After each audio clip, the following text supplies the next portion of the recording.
Starting. We're live on the air. Okay, hey everybody, how you doing? It's Bruce here with Traveling with Bruce. How's it going today, everybody? I hope my single's coming through okay. Welcome to Tuesday, January the 23rd. Notice I'm looking at that on my notes. January 23rd, 2018, and it's winter. Here in Creston, British Columbia, we've got snow falling, although it's quite light. And I don't know if it'll even accumulate in any real way. It's just a little, I guess instead of rain, we've got, what can I say? We've got slight bit of snow. And I always forget to mute my telephone. Hi, everybody. I keep forgetting to mute my phone. And so I get the commercial, I guess, that you guys are getting, just so you can watch my broadcast. And I appreciate you watching it. Anyway, hi there, everybody. Bruce here with Traveling with Bruce, and welcome aboard. Like I say, it's Tuesday, the 23rd of January. The month is speeding by. The drop dead date of February the 20th is coming faster and faster. For those of you who don't know, February the 20th is a big day for YouTubers like me. We have to have certain parameters met to be monetizable. And since this is my full-time job, monetizable is importantable. And I have to have 1,000 subscribers and 240,000 minutes of watch time clocked in before the 20th of February. And I'm at 205,000 minutes, so I got 35,000 minutes to go. Piece of cake, I'm doing 5,000 minutes a day as it is. So in a week, I'll have that done. Plenty of time. Subscriber count, I'm happy to report that yesterday I was at 358. I'm now at 365, but I'm only at 365. I still have 635 to go. But I will admit that the subscriber count is getting faster, and it's like 8, 10, 12 a day, kind of on average now, rather than 3, 5, or 6 a day. Folks are starting to show up. Teresa is here. Hi, Teresa. Thomas is here. Big Bear from California. It's 45 degrees. Checking in with the weather report. Right on, buddy. We're about 30 degrees here, and we're snowing, Thomas. Mike is here. 58 degrees. Teresa McFarland, +2 here in Waterloo, Ontario. I used to live there. I kind of call that my hometown. Grew up. I went to Waterloo WCI. I went to Waterloo Collegiate Institute, WCI. What's going on? AJ Walsh is here. Hello, Bruce from Las Vegas. AJ, you're new. I don't recognize AJ Walsh. Welcome. Fantastic. Karen Lipson's here. Hey, Bruce. That means Gary's here. Hi, buddy. Ian Spencer, MMOs. What's up, Bruce? Hey, Ian, how you doing? Welcome, you guys. They're piling in one after the other. If you've never been here before, just type in where you from and what's your high temperature going to be today, and help me imagine what it would be like in a warmer climate.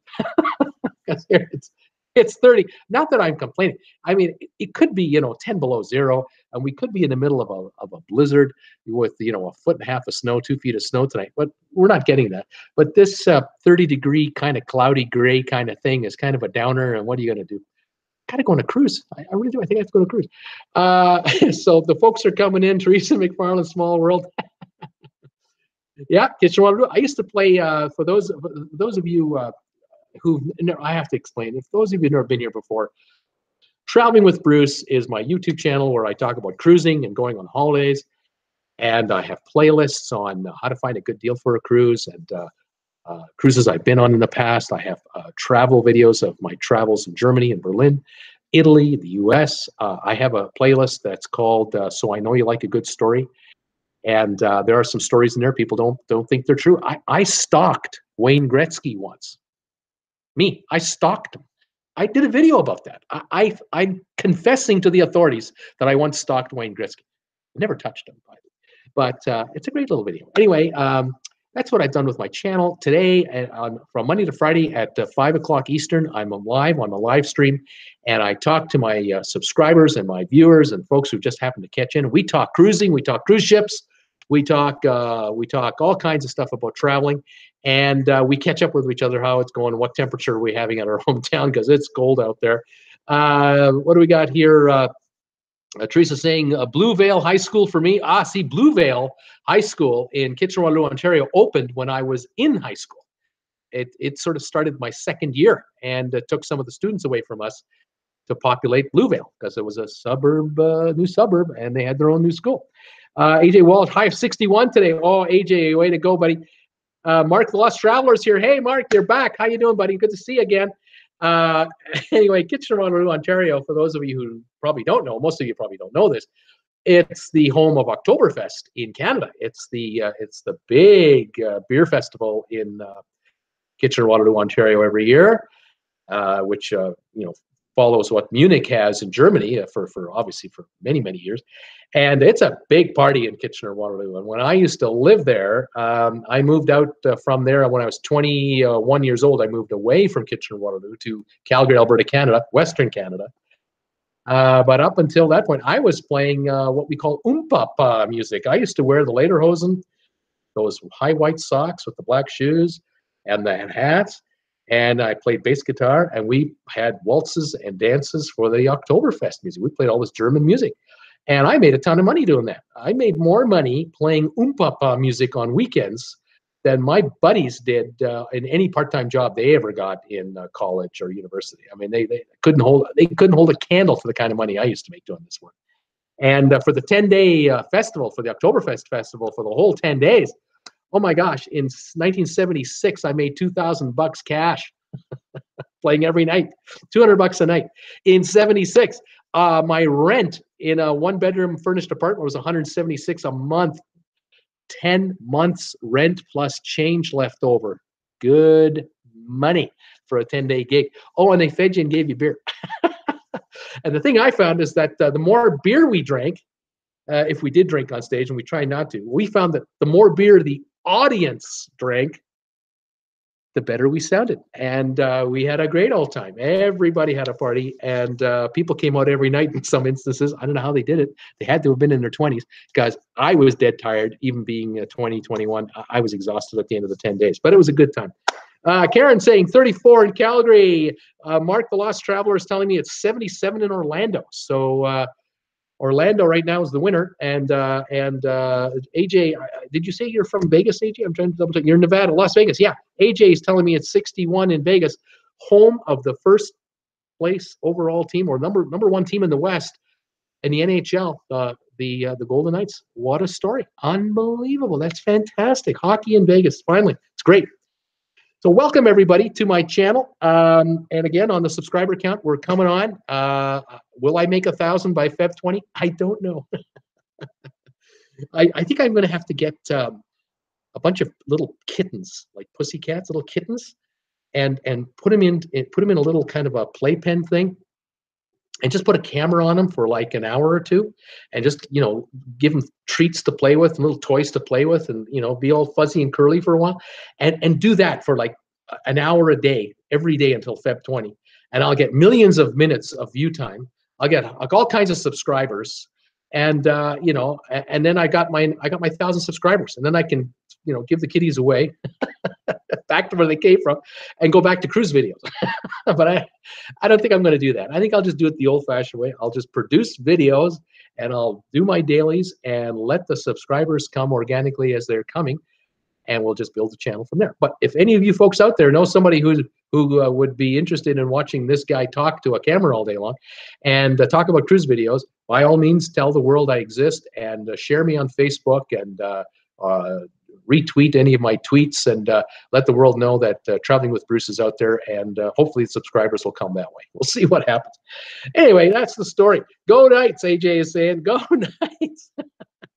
As a matter of fact, Calgary, which is the closest team to where I live, they're the Flames. They're going to play the Knights, I think, next week for the very first time this season. They finally meet each other. So it'll be the first of several, and I'm sure it'll be spirited, shall we say. It'll be a lot of fun. Today, I've got a little bit of news for you on the cruise world. I've got a couple little tidbits of information I've come across, and I found 3 killer deals that I came across today. I thought I'd mention them to you. But the floor is open. If anyone has any questions or comments about cruising, anything you want to know, by all means, fire away. Any folks out there who are watching and not participating, hopefully you'll learn something from my regulars. And most of these folks who are typing in right now have been here before, or some of them are new, which is great. We seem to attract newbies every day, which is fantastic. And hopefully you'll learn something about cruising that you may not have known of or thought of before, and go from there. I did produce a video this morning. I posted a video today talking about do's and don'ts, some of the do's and don'ts for cruising, and I posted that a few hours ago. And hopefully some of you have seen that, or you'll catch that later today. Let's see here. What do we got here? Mark the Lost Traveler is saying, what's everyone's top 10 to take on a cruise? All right, what's your top 10 must-haves?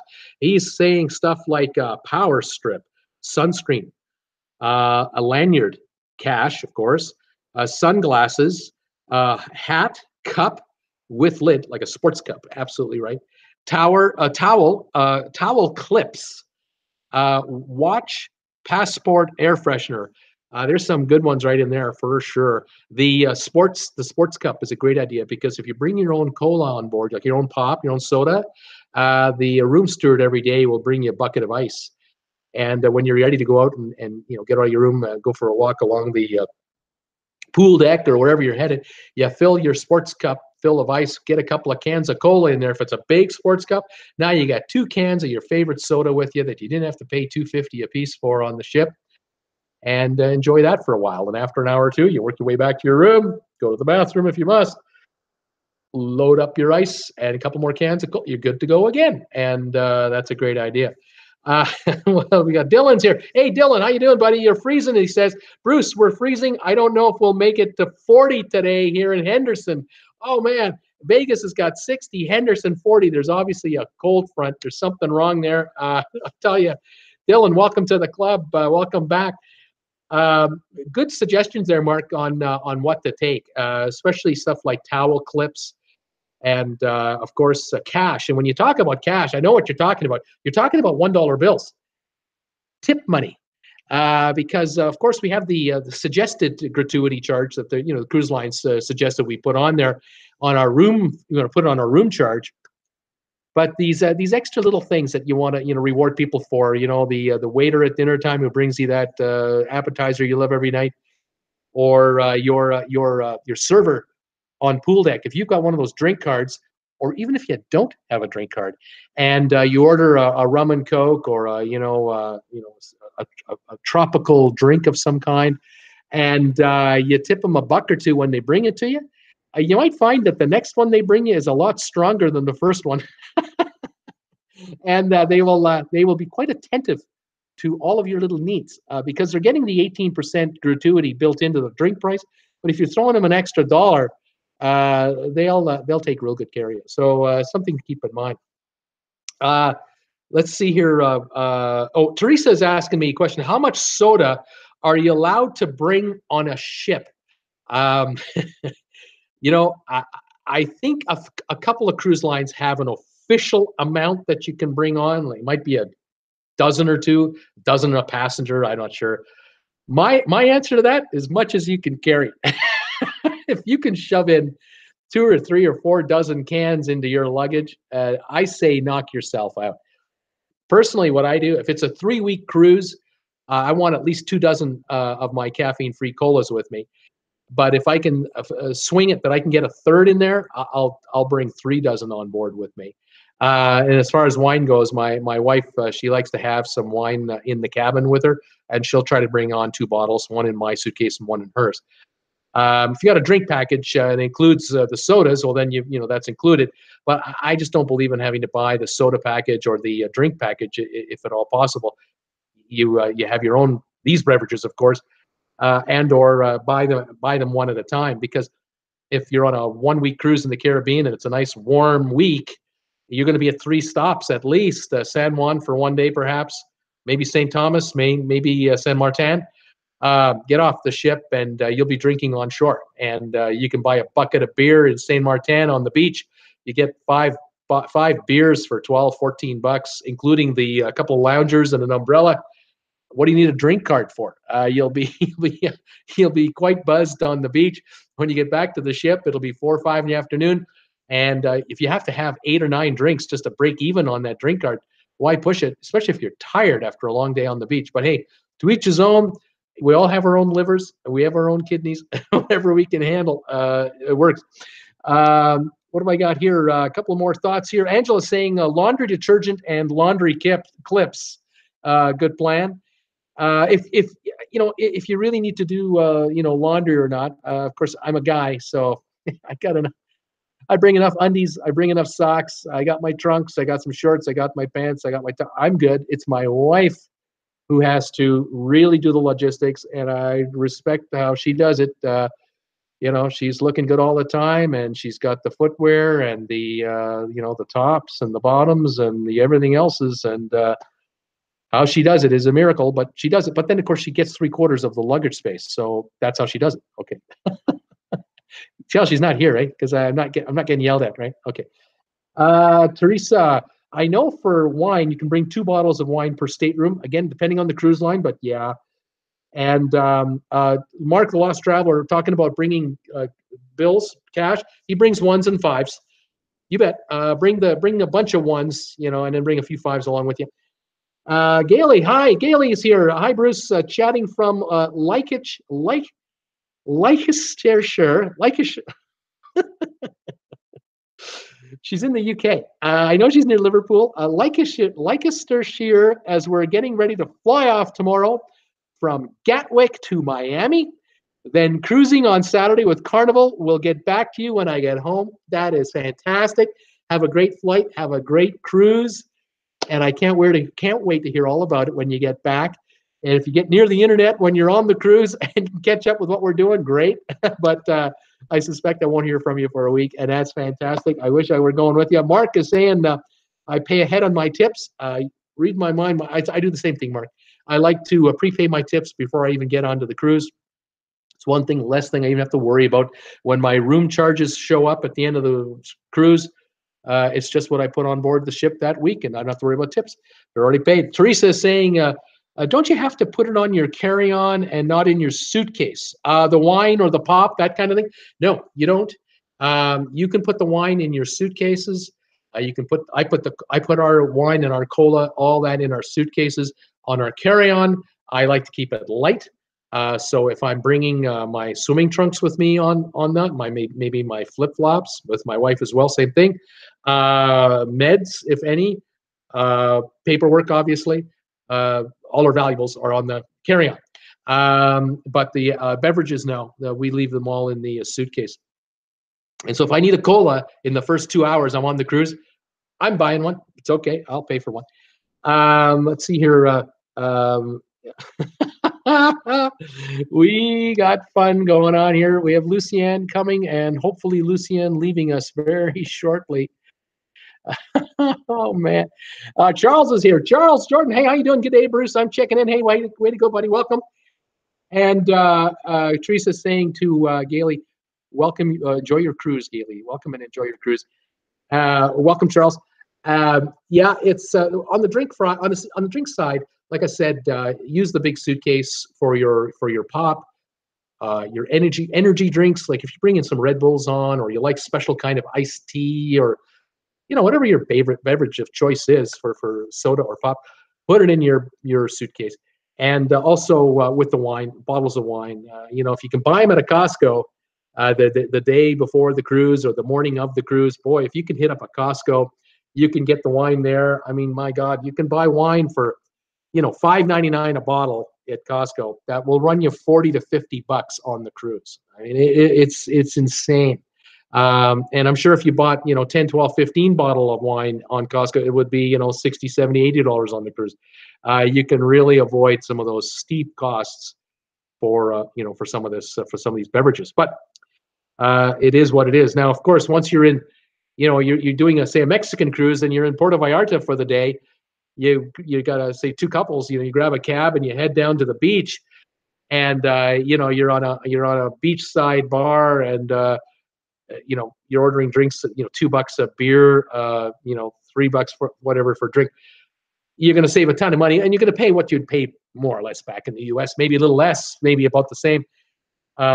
Enjoy and avoid the cruise ship pricing, so to speak. But if you're trying to bring back on board the ship a bottle of rum you bought in Mexico or in Jamaica, you're trying to bring back a bottle of rum on the ship, They'll let you bring it on the ship, but they'll check it in for you and hold it for you for safekeeping until the cruise is over. You're not gonna let you drink it on board. So don't bring alcohol back if you think you can consume it on the ship. That's a no-no. I have purchased Diet Coke in Mexico at Puerto Vallarta, and I brought a 12-pack. I think one maybe, because I only had 2 days left on the cruise after that stop. I brought a 12-pack of Diet Coke on board. Not a problem. No problem. You can check it through. It's okay. So I've had no trouble with that. Okay. Let's see here. Mark, the Lost Traveler, is saying 33 days left before I set sail on the Norwegian Cruise Line getaway. Are you leaving from New York, Mark? I think we talked about this before, but I think you're leaving from New York. Teresa McFarland says, we are on the getaway in February as well. What is the day you sail? What's the date, Dale? And then Charles is saying, Bruce, I left you a message on your YouTube page. I think you did. I think I addressed it today, and I caught that. Way to go. And then Mark, the Lost Traveler, saying Feb 25. Feb 25th, he's taken off on the getaway. I think that's, or Mark's Lost Traveler saying, Orlando to Miami. Orlando to Miami on the getaway. Bit confused there. Are you getting on the getaway in New York, or are you getting on in Orlando, or are you getting on in Miami? Let us know. And Mark, that's when we're on as well. Teresa's saying, Mark, we're on the same ship you are. You're on the same cruise. This will be our second time on the getaway, Teresa's saying. And Mark's saying hookup time. Welcome to Bruce's hookup site. We're talking cruising and getting together on a cruise with strangers. This is awesome. In Miami. So Mark's saying getting on in Miami. Fantastic. We're having a great time. I hope you guys have a great cruise. I'm really looking forward to hearing all about it. What's it like on that ship? I know the getaway had all kinds of press a couple weeks ago when it went through the big, what was it called? The bomb cyclone storm that went up the northeast coast. They had fun with that. Things seem to have calmed down a bit. Some news today that I came across this morning was from Norwegian. Norwegian Cruise Lines announced that the Epic, which is 4,200 passengers in size, roughly, I think it's still the 10th largest cruise ship at sea at the moment, but it will go down the list as some of these new monsters are coming online. But the Epic is going to be stationed for a home port in San Juan, Puerto Rico. This is going to be beginning in December 2019. So not this December 2018, but next December 2019 until March 15th, 2020. And this will be the biggest ship, the largest ship ever to call San Juan, Puerto Rico, its home port for a cruising ship. And I read that and I thought, this will be most interesting to see how this works out logistically, because the issues that San Juan, Puerto Rico had after the hurricanes went a long time. The hurricanes hit September, and then October it was just a mess. November was still a mess with power outages, and the airport still wasn't up to full capacity right through November into December. And the question now will be, okay, what happens if in September of 2019? What happens if there's a really bad hurricane season again, and San Juan gets, or Puerto Rico gets sideswiped or gets a direct hit? What happens now with 4,000 passengers, 4,200 passengers? You've got a full cruise, and you got to have 4,200 people get off the ship first in the morning, and then 4,200 people have to get on the ship, all during the day. The airport is going to be swamped with passengers. And I was taking a look at what other cruise lines are using San Juan as a home port. And as of right now, as far as the major lines go, Royal Caribbean is using San Juan, and of course is Norwegian, obviously, right now with a smaller ship. Carnival, Disney, Celebrity, and Viking Cruises. And there are a couple of more of the 6-star, like the Seabourn type. They're using San Juan as well, but their passenger counts are a couple of hundred per ship, not thousands per ship. Here at 6 cruise lines that are using San Juan, Puerto Rico as their home port. And I was thinking about this today, going, well, if logistically, if each line had one ship per day coming to port rather than two ships, that would be a lot easier for the infrastructure of San Juan to handle it.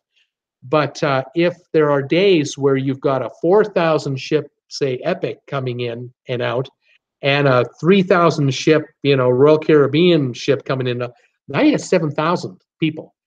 And I got to figure 90% of those folks are flying in and out of the island for the cruise specifically, and maybe 10% could be locals or folks who are staying longer, maybe in a resort for a few weeks before, or a week before, a week after.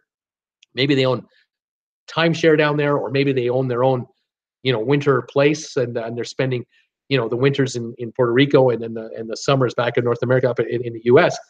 But 90% of the passengers, I'm guessing, that are using cruise ships out of San Juan have got to be visitors to San Juan, which means logistically they got to get in and they got to get out. And with these nightmare stories we heard a month and a half, 2 months ago, where people were on cruises, having flown in for the cruise, went on the cruise, came back and found out that the flight home canceled. The airline, like in case of WestJet, canceled all flights for the whole winter this year. They're not flying in and out of there all year. People are now stuck on the island and had no way home other than to book a last-minute flight through whomever they could find a flight. And you know what the airfare is at a last minute. You pay dearly for that. The thing now is these upcoming things. I'm glad to see cruise lines take such an interest in San Juan. I hope it works out, because it's great for the economy of Puerto Rico. Fantastic. I mean, 6 cruise ships a week in and out as a home port, plus cruise ships every day coming to visit anyway. Tons of people coming into Old Town San Juan and getting tours of the port, or going for a round of golf, or going taking a charter to go fishing on a charter boat for the day. Great for the local economy, as long as the local economy can handle it. And that's something we're going to have to watch closely, and something you folks are going to have to keep in mind. If you find a killer deal for a cruise out of San Juan, you're going to have to really ask yourselves, is it worth the risk in the fall or in early winter to take a cruise that departs November and December for the Caribbean, starting and ending in San Juan, Puerto Rico, because getting in, getting out might be the issue, either or both, depending on the conditions. Anyway, I just thought I'd mention that today as a point, as a side note. Teresa's saying, I'm married, but would be happy to meet you. Oh, Mark, yeah, shake hands. And Mark, I'm not, but I'm bringing a friend. Yes, let's meet, and that will be fun. Great time going to be had there. Gailey says, thanks, Teresa, really getting excited. Thomas is saying, Thomas Arnold's here. Thomas is saying, on the Eurodam, March 25th, have open seating. Can we pick out our table for the week when we embark? Remembering you talking about that on a past vlog. Okay. Open seating. Okay, I've gotta double check on this. If you are going to the dining room on Holland America every night, which is what I did with my buddy when we went on our cruise, we had a set dining time every night. I believe it was 7 o'clock each evening. We had a set dining time every evening, and that allowed us to pick our table. And so we had the same table for every night of the cruise, 7 p.m., and that meant we ended up with the same waiter and the same busboys, and we just got spoiled rotten. If you're doing sort of if open seating means you can go whenever you want to go there to eat, time-wise, that won't guarantee you your table, because the maitre d' won't know what time you're coming, and they don't want to leave that table open the whole night until you show. But if if you're making a reservation at the beginning, when you get on the ship the first day, go right to the dining room. The staff should be there already, and you can then catch up with the maitre d' and make a reservation and get shown around the dining room as to where you want to sit, and you can pick out your table for the entire cruise. This table at this time for the entire length of the cruise. You can always do that. Now, if on the third night you're going to go to the specialty restaurant, you're not going to go to the main dining room, then it would be really nice if you contact the dining room that either that day, early that day, or let them know the night before that we're not going to be here tomorrow night. We're going to be in specialty dining instead, but the night after we'll be back. Then they can open that table up for someone else. Okay, just a safety tip there. But that should be a great cruise. And Eurodam, that's going to be a great cruise. Matt saying, evening, Bruce.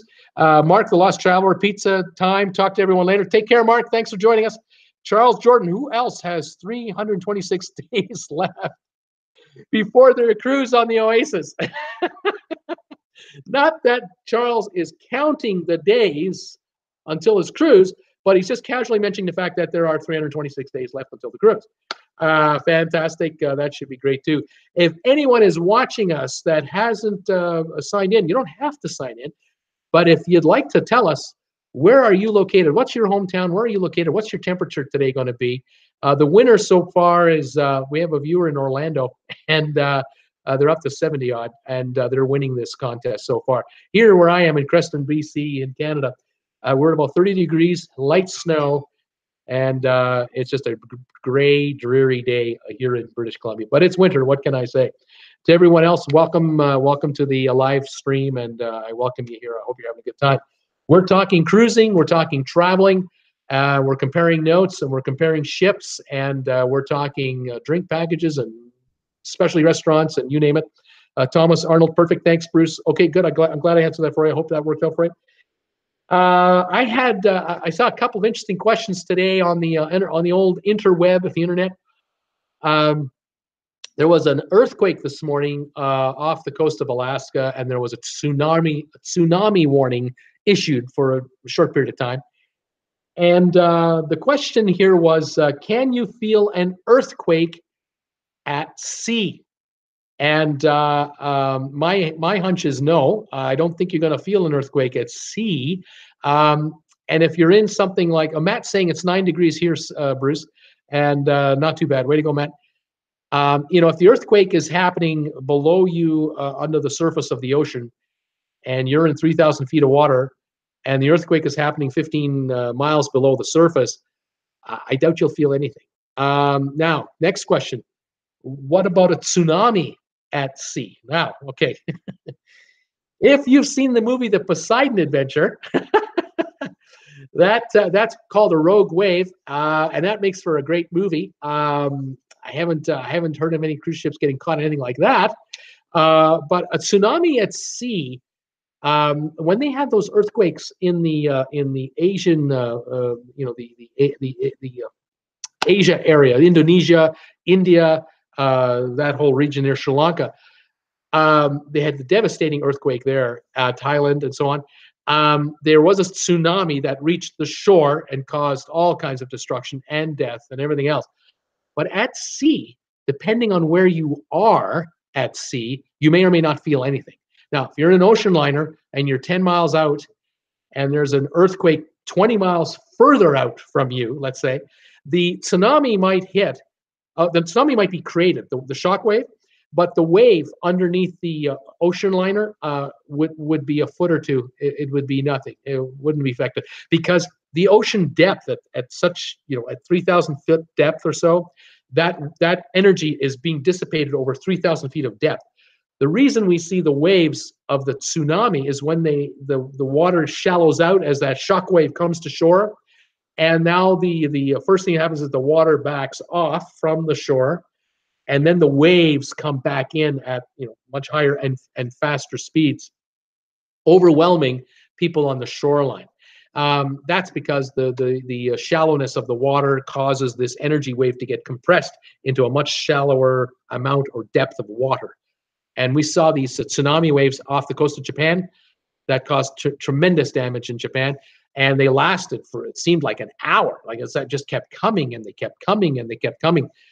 And they were pretty devastating. So again, in shallow waters, yes, you'll affect it. If the cruise ship is at the pier, is at port, and a tsunami wave comes in, well, of course, if it's a 20-foot tsunami wave, it's going to affect the cruise ship as well. Will it knock it over? I don't think so. Will it cause it to bang into the pier? Yeah, it could do that, and that would be, expensive. If the padding that the pier has is significant to deflect it, then maybe not. If a cruise ship captain is in port and a tsunami warning is given, and tsunami waves are detected by the sensors at sea, and the harbor master is saying to the ships in the area, "You guys have got 45 minutes to either take the brunt of the hit or get out of here." Theoretically, the cruise ship might be able to get out of there and head for the open sea, but theoretically it might not. And I would imagine that if you haven't got enough warning, the staff of the cruise ship will just, they'll have the alarms going off. Believe me, they'll have the alarms going off.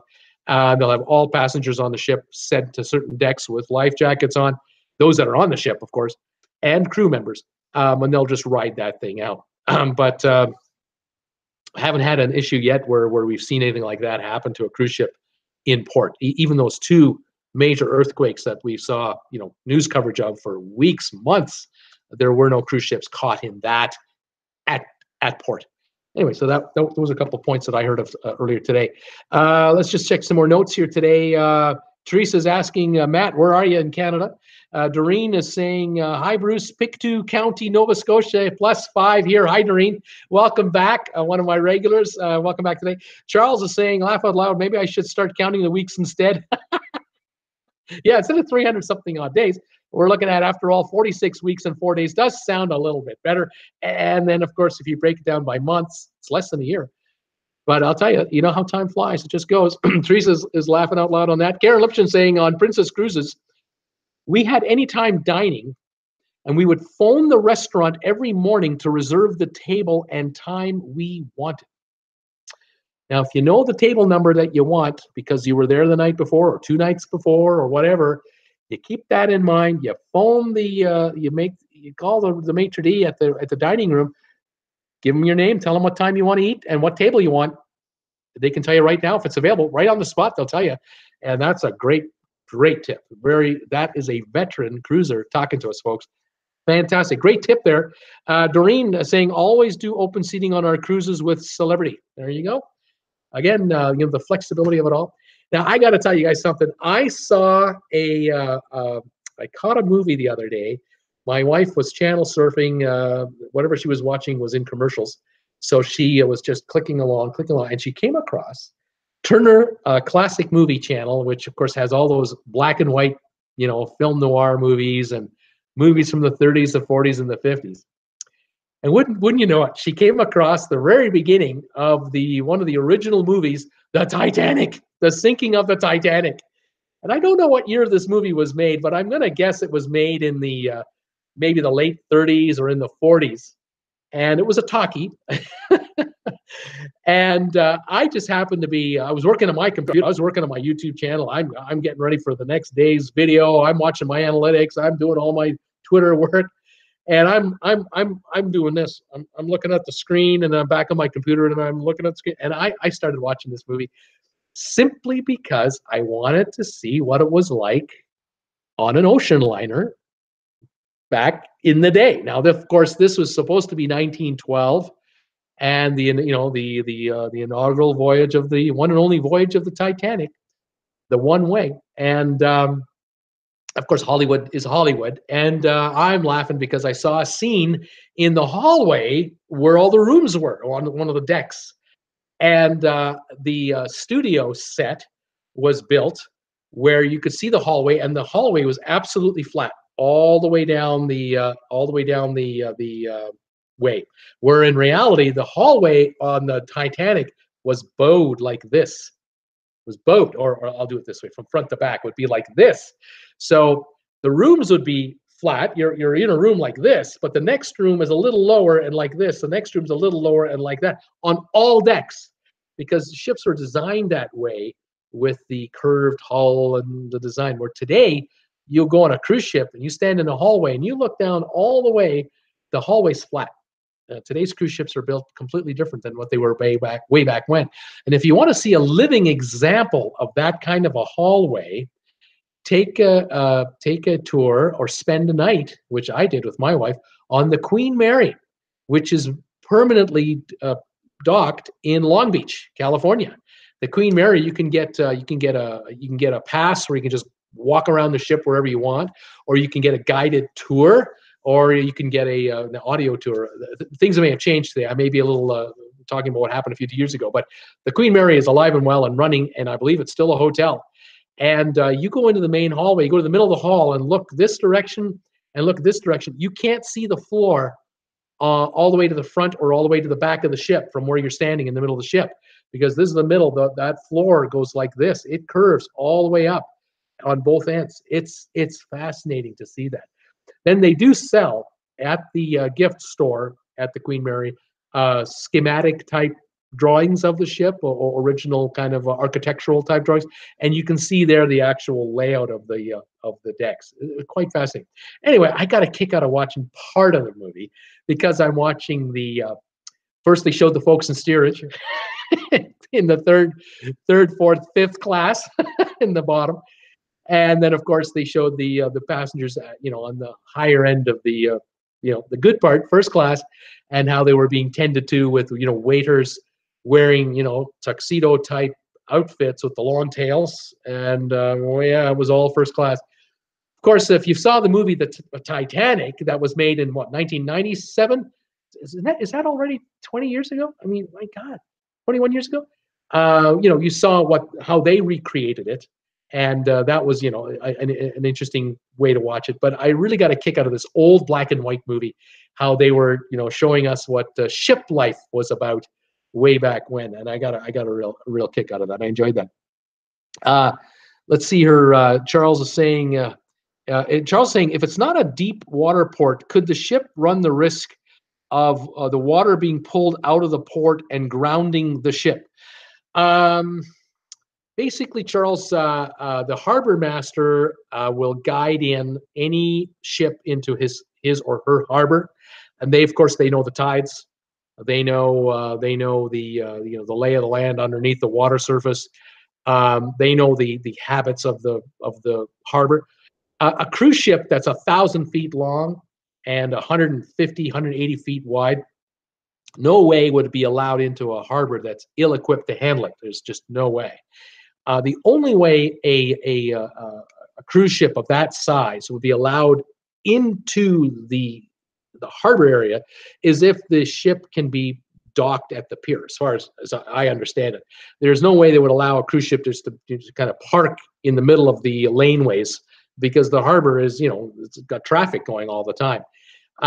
But if the ship is leaving the harbor, can it withdraw water with it? Generally, I would say not really. There might be a bit of a wake, but the ships are so restricted with respect to the speed that they're allowed to go at. Plus, they also know the tide times. They know the time of high tide and low tide with the moon's phases and everything else. And so the harbor master and the cruise line and the captain, that ship is scheduled into the port a year or two in advance. And they already know when high and low tide will happen a year or two in advance for all the harbors. And so the ships are, in effect, coordinated in and out of there under the ideal sailing conditions to cause minimal disruption to the harbor in general and all the other ships that are in there already. So I would say the short answer is no, but you could try to experiment, I suppose. But that's an interesting question. I hadn't. It's the first time I've ever been asked that one. So first time for everything. Pretty cool. I did see a video, I saw the title of a video on YouTube a while back about how the Oasis was, I think it was the Oasis, the big carnival ship was leaving Fort Lauderdale, and it was taking all the water behind it, something like that.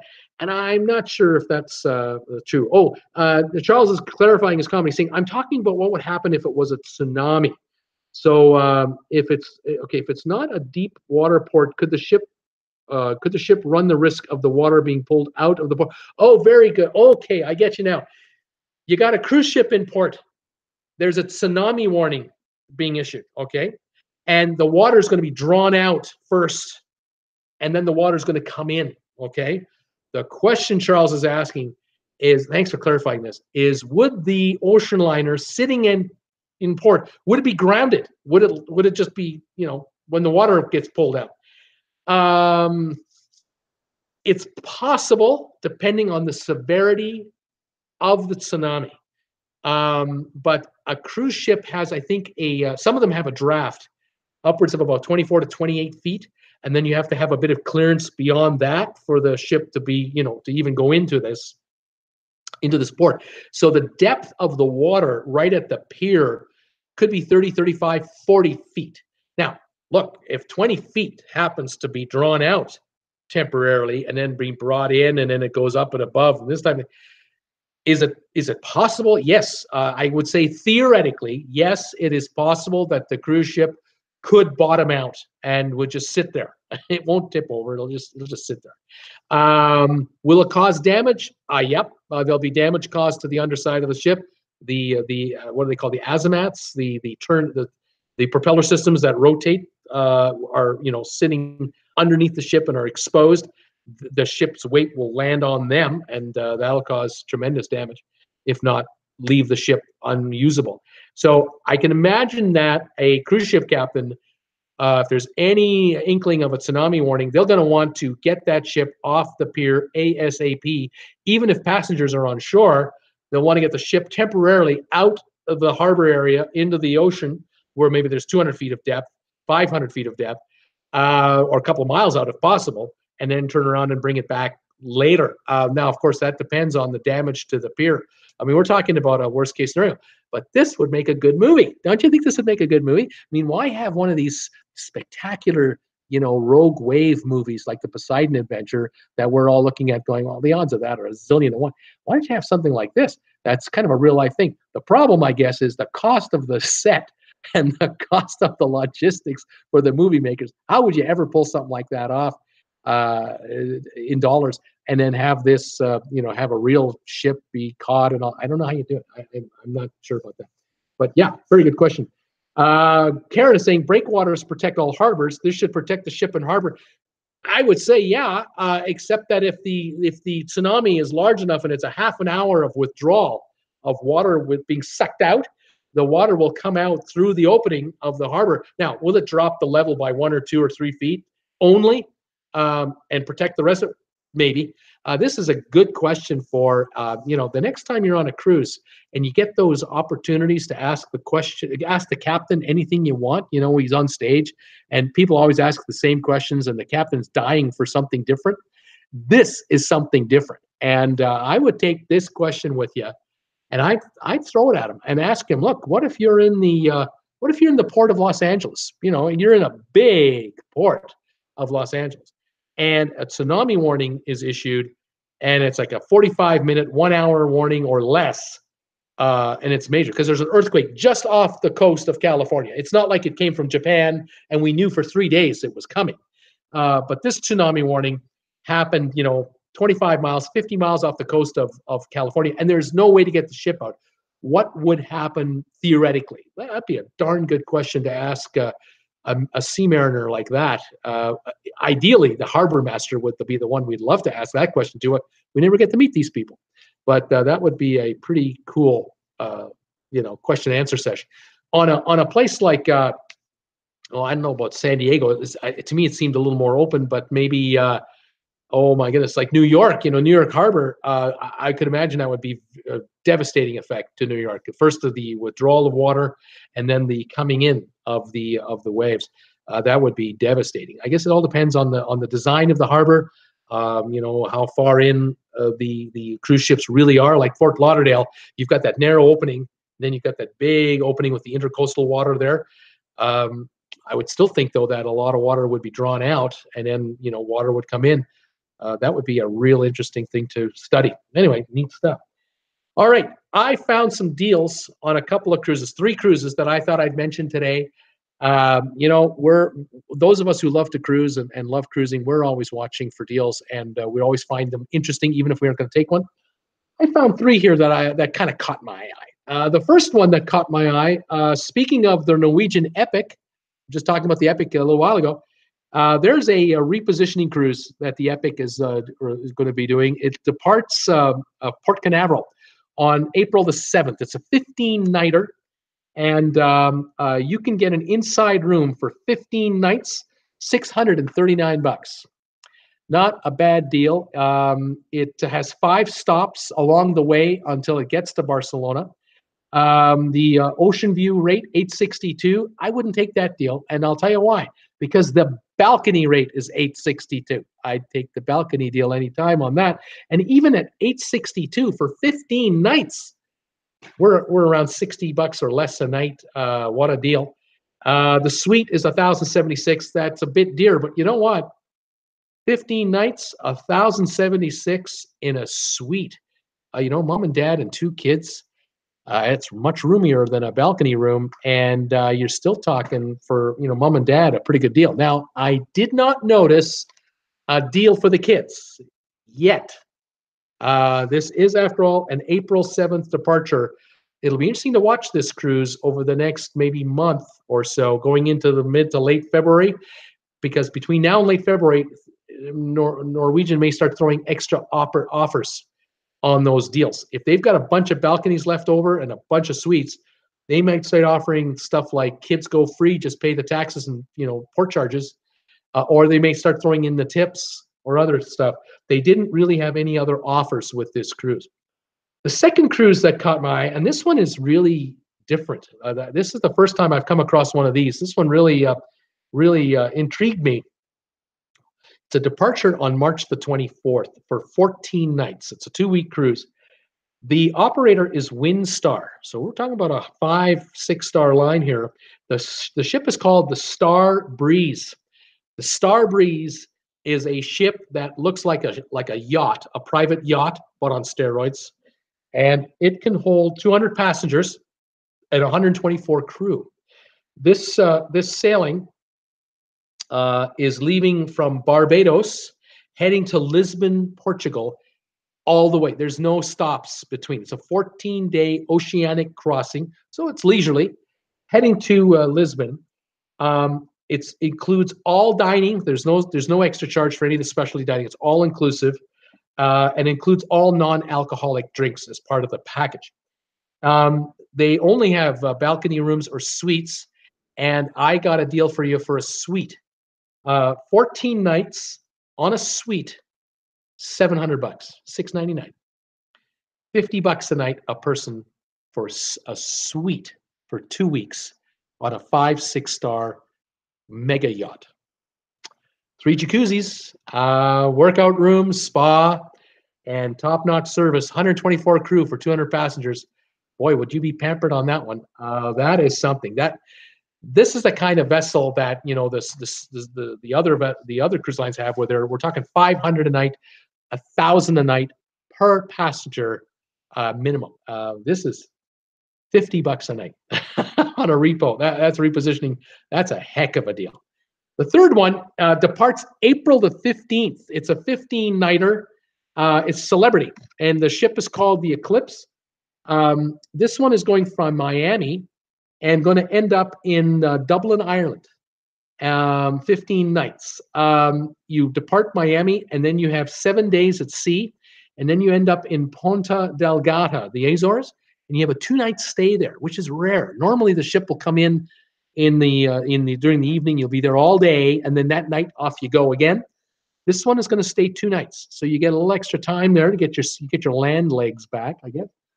And then from there, it continues on to 2 days at sea and ends up in Cork, Ireland, then Waterford, Ireland, and then Dublin. And when it gets to Dublin, you get 2 nights there. So you don't have to get right off the ship the morning you get there. You get the whole day, you spend that night, and then you get off the next night. So that's fantastic. So you get a little bit of Dublin action, and then you can decide whether to grab a hotel or a bed and breakfast or a fly over to London or whatever you're going to do. The pricing for this one, 15-nighter, inside room $749, so $750, less than $50 a night. Ocean view $1,099, balcony $1,099. Take the balcony. $1,100 gets you 15 nights on a balcony. They're throwing in a $175 per cabin credit. So you figure I think the tip money on this one runs you about $27 a day or something like that. 15 days, you're talking 400 something for tips. Here's 175 of the 400. So you're down to 225 in tip money that you're going to be paying for. Nice deal. Nice deal. Nice ship. The Eclipse, great line, celebrity owned by Royal Caribbean. The Windstar Starbreeze, man, mega yacht like that for $50 a night in a suite. That's the deal of deals. I mean, that's just what you're getting for the money. My goodness. And then the Norwegian Epic for $862 for a balcony for a 15-nighter from Port Canaveral to Barcelona. Pretty nice offers on all those deals. You can't go wrong on any of those. Just going to check the notes again here. Karen is saying breakwaters protect all harbors. Charles is saying that's what I was thinking. Teresa McFarland is saying good deal on that Norwegian repositioning cruise. Yeah, it is. I've seen several of them so far. There's about 2 or 3 Norwegian repositioning cruises being offered right now out of Miami, Fort Lauderdale, Port Canaveral. But I have not seen the mega offers like we did last year. On some of these repositioning cruises, Norwegian was offering of the 5, they had like 5 deals. Free tips, like no tipping, drink package for 2, specialty dining package for 2 for up to 4 nights. Internet 250 minutes free, and a third and fourth passengers can go for free. Just pay, port charges and fees. And depending on the room you took, you could take 2, 3, 4, or all 5 of those deals. Plus, you got a killer price on the cruise. I haven't seen that yet. I'm only seeing the price of the cruise being thrown around, but no other add-ons yet. So it'll be interesting to see as we get closer now to April. We still have about a month to go for Norwegian to decide whether or not to throw extra, perks into this deal or not, or whether these prices are good enough. Their attitude might be, last year we charged $200 more, but we offered those perks. This year we're just going to charge you up to $200 less, and then pay for your own perks. Maybe that's the deal. I don't know. I know one thing. If I'm going to be on a 15-day cruise, I'm going to have to take like 6 dozen cola. I don't know where I'm going to pack that many. I'd be stuck with the 2 or 3 dozen I got, and then I'm going to have to start buying them, or I'm going to have to ration them. God forbid I ration my Coke. Oh, my gosh. But, what can I say? Teresa is saying, wow, for the Star Clipper. Yeah, the Star Clipper, too. You caught that, didn't you, Teresa? There's another cruise that's a repositioning cruise. It's the Star Clipper. It's the sail. It's the cruise ship that has a sails, 5 masts, and it's going from the Caribbean to I'm not exactly sure. Is it to Barcelona or Lisbon? I'm not exactly sure where it's headed. I kind of caught that. There was a good price on that one too, but I'd be more interested in the power yacht than the sail ship, because I don't want to be on a sailboat where we might be at a slight angle, might not. I'm not. That's personal, just a personal opinion. It's just me. I like to be on a more stable power glide, where the power yacht and or a cruise ship can avoid weather systems by going the long way. Just going around and circumventing it rather than plowing through. With a sail vessel, you can do the same thing. Of course, it has engines and it can also go, but it may not have the same top speed as some of these power vessels. So it all depends. But there are some real bargains starting to show up. This is the time of year where we're beginning to notice, and we'll notice even more super deals kicking in regarding wave season and these repositioning cruises back to Europe from the Caribbean. There are going to be some really good deals coming up, and it might surprise us that how some of these cruises will be really cheaply priced, $40, $45 a night for upwards of a balcony room. Man, that's they're not making money, folks. They're not making money. They're trying not to lose as much money, because remember, the crew is on board the ship no matter what. The staff, all the folks in the laundry rooms, all the room staff, all the buffet people, the dishwashers, the sous chefs, the kitchen staff, they're all there. All the maintenance people, they can't sail without them, because when they get across 15 days later, they're now in the Mediterranean cruise business. and they're gearing up for spring and summer and fall Mediterranean cruises. And so they have to have the staff with them. So this one time, this one window for 12 to 15, 16 days, your opportunity to get on upwards of a 4 or a 5-star or higher rated cruise ship at a killer deal. The only trick of it is you got to get to the ship wherever it's leaving from, Florida or Barbados or other spots. And then when you get to where the ship is going, Barcelona, Rome, Lisbon, Southampton, wherever it ends up, you got to figure out a way to get back home.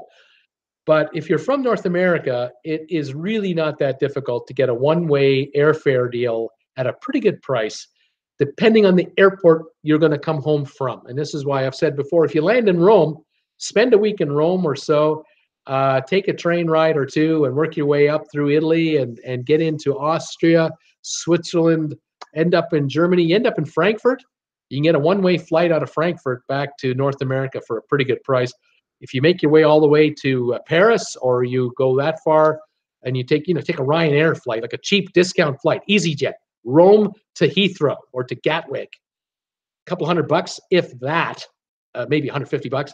And then from there, home on a one-way ticket on Norwegian Airlines, or even, Canada, we do WestJet or Air Canada or American Delta. Check around, price it out. You're coming home in April, May, still the end of shoulder season. You'll find a good airfare coming back. And with the savings you had on that cruise, you add it all together, your flight to get to Miami or whatever, then the cruise, and then the holiday in Europe, and then the flight back, and you break it all down as to how much did you pay for everything.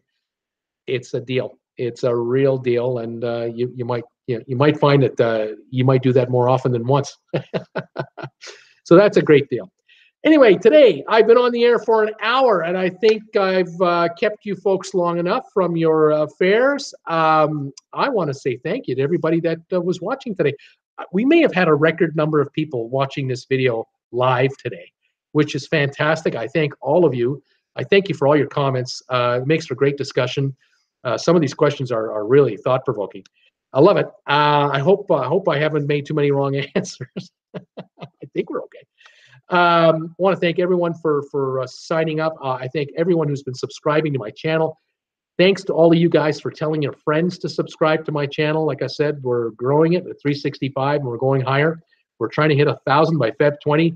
And thanks for watching. I'll be on again tomorrow at 5 o'clock Eastern time. And on Saturday, I'll be on again at 2. So tomorrow's Wednesday. I'll be on Wednesday, Thursday, Friday at 5 p.m. Eastern, Saturday at 2. And we'll talk cruise ships, news, you name it, whatever's going on, and whatever you guys come up with. Comment from Jerome Perron. Bruce, let me just see here. Bruce, my good friend, I have some amazing news to tell you after your live stream. I'll call you. Love the channel. Keep up the good work. This is an alias. Okay, Jerome, thank you. Look forward to whatever you have to say. Thanks for watching me today. Have a great night, everybody, especially all you fantastic people in the UK. I know you. I'm getting people in the UK following me. I cannot believe how many are starting to follow me out of the UK. It's wonderful. Love it. My Americans, my Canadians, and everywhere else, thank you so much. We'll talk to you tomorrow. This is Bruce saying goodbye, traveling with Bruce. Take care.